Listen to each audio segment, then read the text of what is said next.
Ce Dasding n'est pas pleinement élucidé, même si nous nous en servons pourtant. Il faut tout de même sentir qu'il y a là quelque chose pour lequel ce terme opérationnel, je veux dire l'étiquette opérationnelle, peut tout de même vous laisser dans une certaine insatisfaction humoristique, bien qu'après tout ce que nous essayons justement de désigner là, dans cette direction, est précisément ce à quoi nous avons affaire, chacun et tous, de la façon la moins opérationnelle. Je ne veux pas me laisser aller à une sorte de dramatisation. On aurait tort de croire que c'est très spécial à notre époque.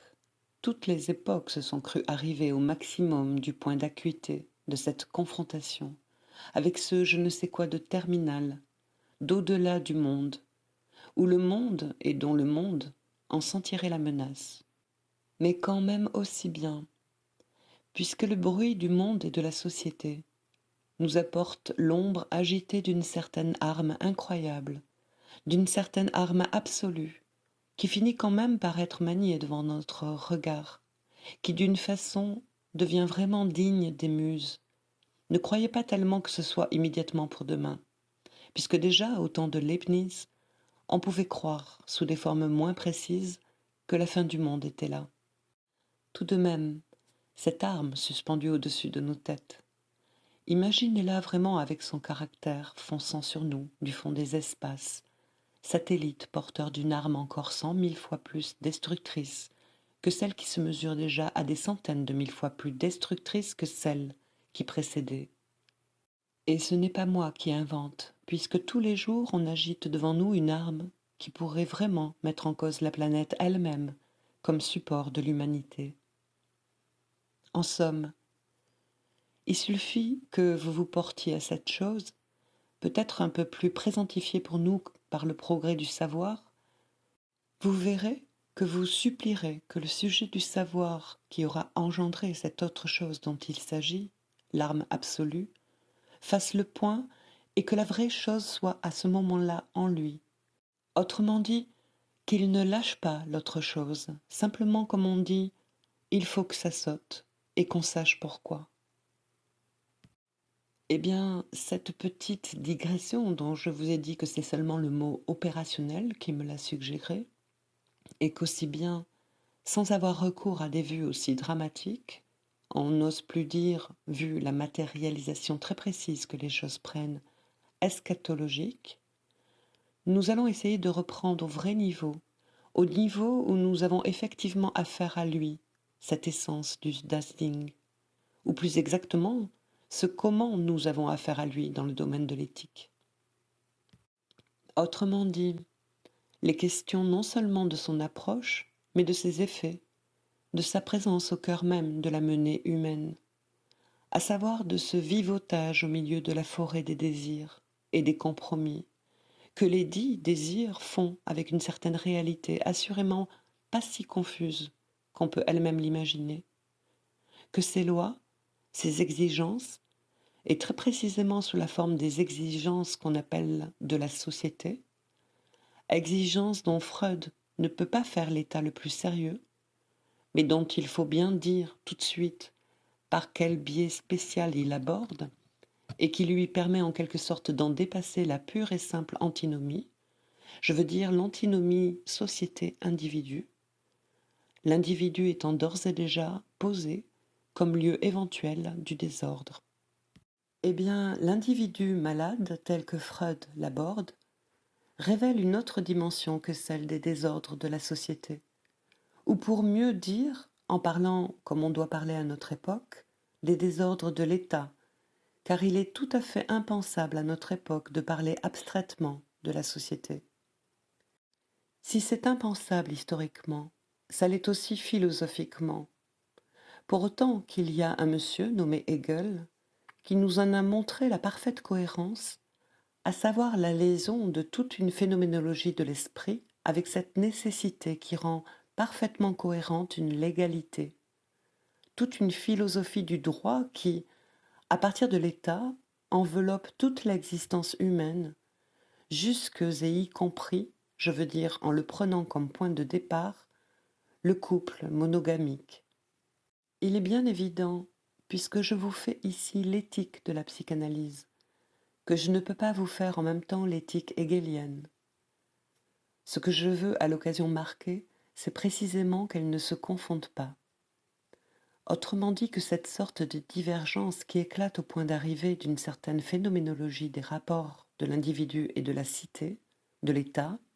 dans Platon, les désordres de l'âme sont référés, d'une façon insistante, à la même dimension dans l'État, à la reproduction à l'échelle psychique des désordres de la cité.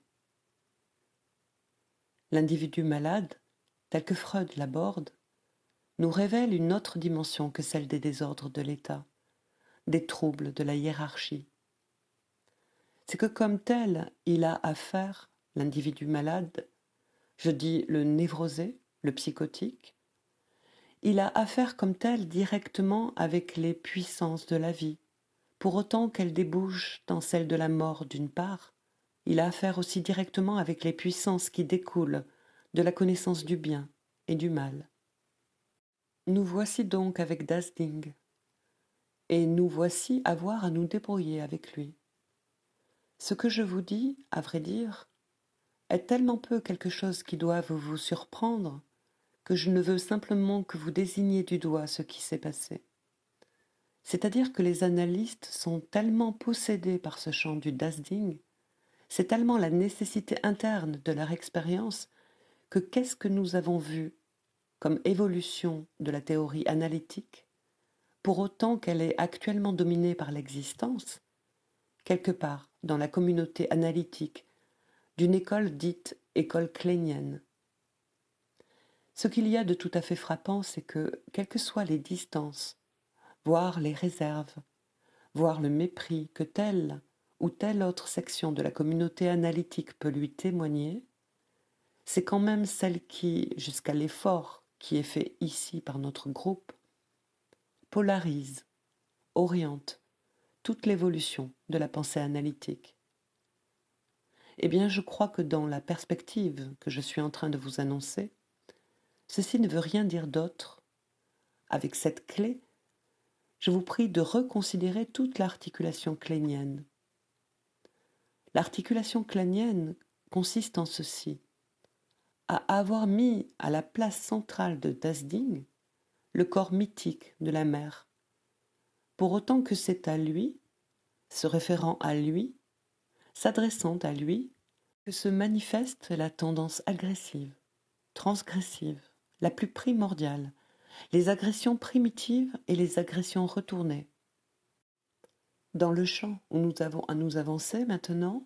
dans le champ de l'énoncé de ce qu'est dans l'économie freudienne la notion de sublimation, l'école kleinienne comme telle, à savoir Mélanie Klein elle-même et la Sherp, pour autant que sur ce point elle la suit pleinement. Récemment, un auteur américain a écrit, à proprement parler sur le plan de la sublimation en tant qu'il est au principe de la création dans les beaux-arts, et qui pourtant n'est pas du tout kleinien, Monsieur Lee, sur l'article duquel je reviendrai, Theory Containing the Creation in the Free Arts, que la notion de la sublimation, après avoir été critiquée par un examen diversement ou plus ou moins exhaustif des formulations freudiennes, puis des tentatives faites au niveau de son école pour lui donner son plein sens,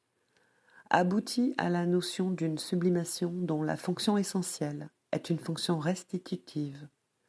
et toujours plus ou moins un effort de réparation symbolique des lésions imaginaires apportées à ce champ, à cette image fondamentale du corps maternel. Il y a là